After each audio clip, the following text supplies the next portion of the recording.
What if an insurance company's criteria at that point is, well, if you've had 2 claims in 3 years, you're out. We got to drop you. How into the weeds do you get with that in your role?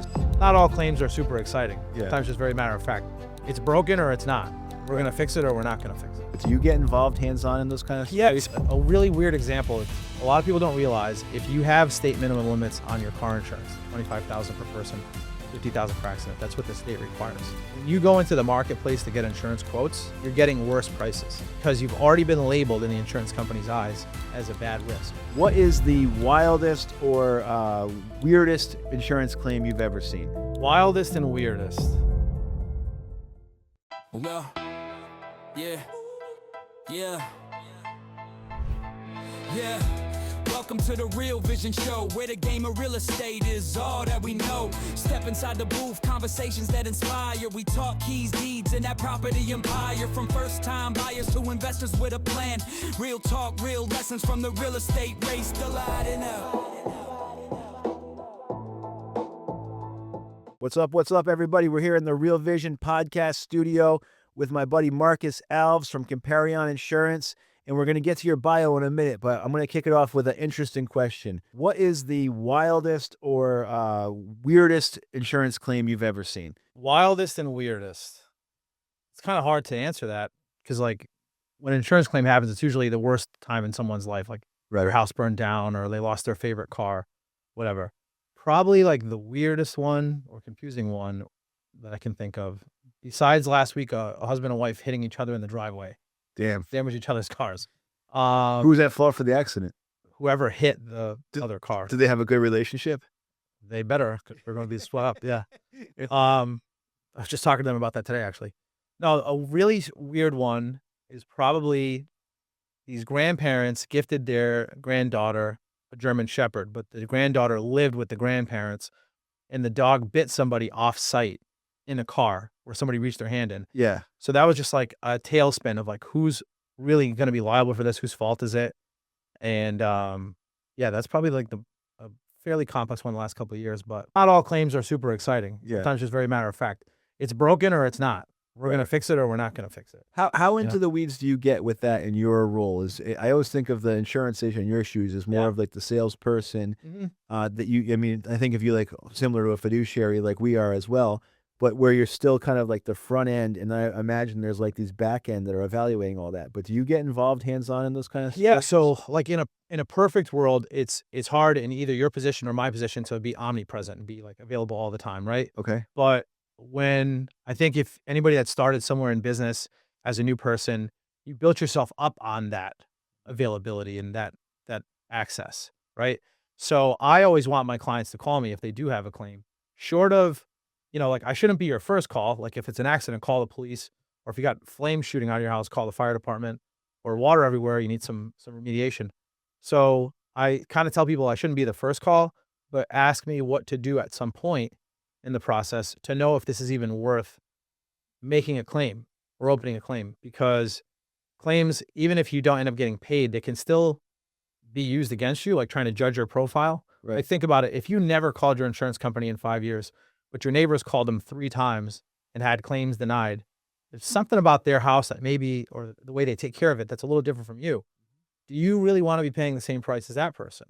Do you guys belong in the same pool of risk? So do you ever Not advise really. people not to file a claim? Like they call you up and they're like, hey, I got half an inch of water in my basement and it ruined my hot water tank or something. And you're like, look, for a deductible of $1,000 or $2,000 or whatever, you got a $2,000 replacement on your hands. So you shouldn't file it. I mean, how often do you get calls like that?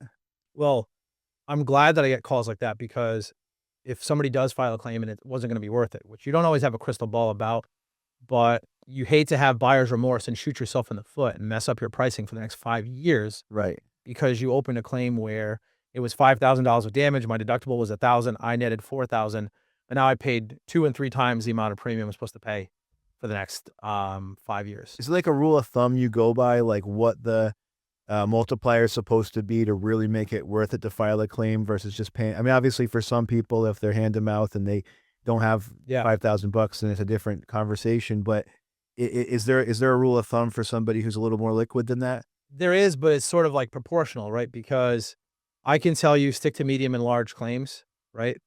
But depending on your finances, medium means something different to everybody. Right. 5K is a lot to some people, and they really have to access that money and they have to file a claim. For most people, it's not. But then it's not just, I may not like it. I could pay for this myself, but I may not like it. But it's also what's going to happen to my price for the next 5 years. So just because you can afford, I might have a rainy day fund now and be okay to pay out on my own for 5, 10K, whatever. But that doesn't mean that the premiums for what I have to pay for homeowner insurance and what my overall affordability is going to be, I'm going to get squeezed from all angles. Right. My premium is going to be higher. My taxes are going to go up, things like that will come up that are going to impact overall affordability. Sorry, I would say like on average, if it's not more than 5K, you probably should not bother. So that's why I kind of advise people, the first thing you want to do when something happens is get a vendor involved, like whoever is relevant to that specific instance. If it's something you suspect with your roof, call a roofer. If it's more general contracting, call them. Get the scope of what needs to happen first in terms of repair before you can really commit with all the necessary information to know this is worth it to do a claim or no, it's not. And then call your agent versus calling Progressive or whoever. Yeah, then ask me about it, and then I'll tell you, okay, that sounds like it's worth it. That sounds like it's a big job. You should call that in for sure. Because once you kind of call it in, it's like, when you're in principal's office and you're dry snitching, right? Like now once you call calling your agent is more like a private consultation. Right. Versus if I dial the 1-800 number for the claim, that's a recorded call. They have to put the instance down, even if you say, I don't want to go through with it. So that's never going to affect somebody's rate. If you have a $0 claim where you changed your mind or you got denied, that's not going to affect your price. But what'll happen is, let's say you do down the line have one legitimate claim that you needed to use it. What if an insurance company's criteria at that point is, well, if you've had 2 claims in 3 years, you're out. We got to drop you. Now you have less options. Right. Or what if when trying to shop out for new insurance, hey, you've had 2 claims in 3 years. We're just not accepting people that do that. Or we're not accepting people with a non-weather related water loss, stuff like that. So that's why it still matters, even if it can't affect your price. It can affect your range of options, which you could argue in turn affects price, because if I have 2 choices for home insurance, probably I'm going to pay more than someone who has 10. Gotcha. Right. Great advice, man. What's the biggest claim you've ever seen get paid out? I mean, probably like $1 million. $1 million. Yeah, it wasn't my client. Yeah. But home fires obviously is really easy to understand why that gets expensive. But in terms of large claims, a lot more injury-based claims happen in the auto and home insurance world that more rapidly add up to a larger dollar amount than, if I smash your 95 Honda Civic, we know what's going to get paid. There's the hard, real property is only worth so much. Right. But injuries is always kind of an open-ended question. So just as important as it is to protect, the physical asset, there's also, what do you have for cash? What are you worth on paper? If I were to sue you tomorrow, what could I get from you? Right. What's your ability to pay? So that becomes an equally relevant question, just like trying to figure out how much is your house worth? How much do we need to build it? And you cover a lot of insurance. I actually didn't know you did life insurance. Just to do that in the studio before. So you do life insurance, auto, annuities, not really retirement planning. I kind of sub out for that, but mostly the auto, home. Those are the core products. But obviously, you have condo, you have renters, you have people with motorcycles and boats. Pet insurance. Okay. I like dogs, not cats so much. No, I'm just kidding. Gotcha. But people have concerns about these things that they care a lot about or they pay top dollar for. One is not necessarily more important than the other. Pet insurance, I would think, would be a big one. I've seen people who are, like you, our client base is ranging from people who are struggling to put a couple $1,000 in the bank to people who are multi-millionaires. Even some of my clients are probably approaching, $100 million in net worth, but some of my clients are approaching 10,000 in net worth, right? Or negative 10,000 or whatever. So, pet insurance, I would think, is something. You got a dog and if the Rover needs a little trip to the vet, that's maybe not attainable for them. And then you hear about sad things like people having to surrender their pets. Right. Or, one thing I think about often in your guys' world is a lot of times you're meeting people who are maybe not quite ready to become homeowners, but you're getting them ready. You're preparing them for the journey, right? Can't tell you how many times I find people that don't have renter's insurance, that either they rent or whether they pay rent or not, they're living in a residence that isn't theirs. And they think it's wise to not have renter's insurance, or no one ever brings that up to them because they don't have an agent. And there's we kind of do this in a lot of fields where we pay for something. If we don't pay a lot for something, we may assume it's not important, right? Or that it's not valuable. Not the case, especially in insurance. Just because a particular coverage is inexpensive or it sounds like an add-on, is it really a bell and whistle? Do I need it? No, it's more expensive to not have it. Like if any of your clients that are preparing to become homeowners that might rent, like if you don't have a renter's policy, congratulations, pal, you're saving $5 a month. What's that really accomplishing? Right. Whereas if you had to furnish your whole residence, 20 grand, 30 grand of furniture, or what if you get displaced because the home's damaged from a fire or water related loss? You have nowhere to live unless you want to go back in with your parents or live in a hotel. Renter's insurance pays for that. Or just because you're renting and don't own a home, does that mean you can't get sued? Right. No. What if I'm like a doctor, I'm renting, I'm living in the city, you're worth something. People could garnish wages. There's a variety of things that could happen. So a lot of times people need to get renter's insurance and don't end up doing that when they clearly should. So that's why like one insurance is not necessarily more important than the other. It's more like, hey, let's talk about your whole situation. These are the types of insurance that someone like you should have. So changing gears a little bit, and we'll move it back to the insurance. You grew up in Providence, right? I was actually born in Pawtucket, but moved out when I was 4. And you went to LaSalle? Yep. When you were at LaSalle, did you know you were going to become an insurance agent, or what did you want to be when you grew up back then? No, you want to laugh? I hated math. Really? Okay. LaSalle placed me all backwards. Like they put me in honors geometry before I ever took algebra. So I'm in honors geometry. No, I don't know what an equation is. So what's going on here? Right. But whatever. I made it work. So there's a difference between geospatial and like practical math. Like yeah, right. I tell people like when it comes to statistics, analysis, looking at a P&L, actuarially, I'm terrible. But when it comes to like put statistics in front of me, let me drive down the street and do math, multiplication table, stuff like that. Like maybe, who can't multiply, right? But there's a difference, like I in being able to understand that like street level math. And then there's like the engineering math, the geospatial and the...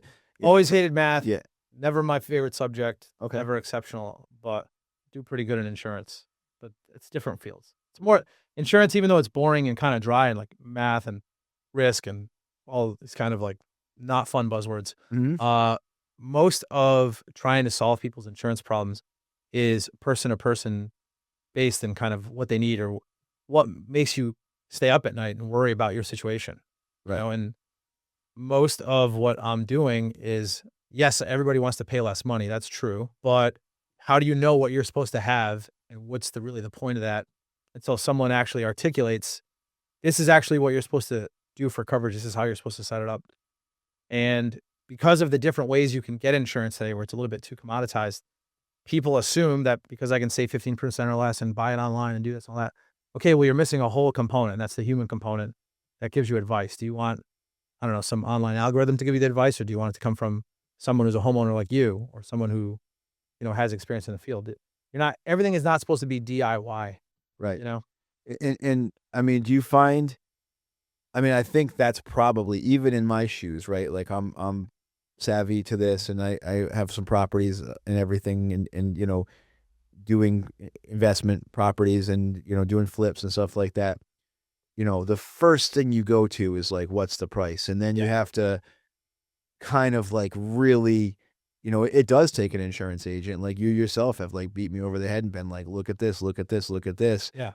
I mean, it's almost like that kind of challenger sale model where people don't understand the problem they actually have because they're fixated on the only problem that's really germane to them. Yeah. And and like at the end of the day, I did have an insurance claim. $160,000 one time was my biggest insurance claim. Yeah, that's not small. And it was, and I was very glad to be covered when I needed it, So how often do you see that, and how much of that conversation, because I know you guys have great pricing too, but how much of that conversation is really common where people are like, all they care about is let's get to the bottom dollar, bottom price, and you're kind of trying to at least disclaimer that or educate them? So something I say often to people who I feel like if they're not really like acting receptive to my advice, a lot of times what I'll say is, then go use how I set this up for you as a guide. And I'd rather lose you as a client and you got the right coverage somewhere else because I didn't have the price for you for whatever reason, then you pick the wrong thing or me give you the wrong thing. I'm not here to copy and paste what you have. I'm not an order taker. That's not how this works. You don't go to the doctor and tell the doctor what you need. Right. You don't go to the insurance agent and tell the insurance agent what you need. I'm going to ask you some questions that are going to uncover what you need. And I think you guys probably find that similar in real estate too. It's, you might think that I can get X, Y, Z, and you have to kind of explain to people, no, you actually can't get that. Or there's more considerations. Yeah, very, very similar. It's with us, it's the other way around. They want more of a price for their house. Yeah. Right? Right. And so they want $1 million and you tell them it's worth 900,000. No. And they say, well, I want $1 million and my neighbor's house sold for $1 million. And it's like, well, your neighbor's house was built in 2024 and your house was built in 1982. Right. So it's kind of a similar pattern there. Yeah. Fortunately, in my world, it's like once you realize what somebody needs and once you kind of point that out to them, a lot of what I do is almost like teaching, because you're trying to say, well, you're not just kind of dictating, hey, you need X, Y, Z. You're saying, well, you need it because you have young kids, or you have multiple houses, you have more ways you could get sued. You need to add an umbrella policy, or you need to have better coverage limits. A funny story, one time, there's still really great clients of mine that used to play for the Patriots. Okay. I got them randomly as a walk-in lead back in the day from the internet. They started online. When I first got in the business, a lot of what you would do is you are getting people kind of off the street, so to speak. We don't mean that in a bad way. Just like we don't know where they came from. They're not really vetted. And you'll find all kind of mistakes. Like they started the quote wrong online, or they had terrible coverage and no agent and no one to kind of point that out. So they came in, the guy's getting an NFL pension because he was injured. And they had state minimum car insurance limits. So like probably worth a couple million or more at that point. Right. But the coverage limit was $25,000 per person. So what do you think they're going to go for in court if you tune somebody up? Right. They're going to go for the pension. They're going to try to garnish that or attach to other assets. So there are times where people do resist your advice, not out of like a negative motive, but more of, hey, I appreciate the recommendation, but I can't quite afford to alter my coverage to the level you're recommending. And I'll totally understand that. I never want to make somebody insurance poor. But a lot of times what people don't realize is it doesn't really cost much to make sure things are set up. Sometimes the difference isn't as much as people think. Like when you go to that, like, okay, for, $2,200 a month, you're going to get coverage that is, or a year, $2,200 a month, that would be like a pretty big building. Mm-hmm. But for $2,200 a year, you're going to get this policy, which is kind of like watered down. But for like $2,500, you can be adequately covered. I mean, not to be corny or be the typical salesperson, but like it's the whole like less than a cup of coffee a day kind of analogy to actually set yourself. Don't jump over the penny to get to the dollar. Yeah. Jump over the dollar, get to the penny, I usually say. And you have to think too, the wealthy people are insured for the most part, right? Like, life insurance, health insurance, VULs, all the things. When you hear about the Rockefellers, you hear about their insurance policies and how they passed money down through the generations, right? So, I mean, nobody wants to pay too much, whether you are paycheck to paycheck or whether you have a ton of money. Got newsflash. They all call me and they're like, hey, why'd my rate go up? Yep. So that's just kind of normal. But, a really weird example, this kind of like doesn't really match intuition. It's counterintuitive. A lot of people don't realize if you have state minimum limits on your car insurance, the $25,000 per person, $50,000 per accident, that's what the state requires. When you go into the marketplace to get insurance quotes, you're getting worse prices because you've already been labeled in the insurance company's eyes as a bad risk. Okay. Because statistically, that crowd of personnel will get into more accidents, will be in riskier behavior, maybe isn't on top of paying their bills. It's kind of like, it's not true all the time, but there's definitely a correlation.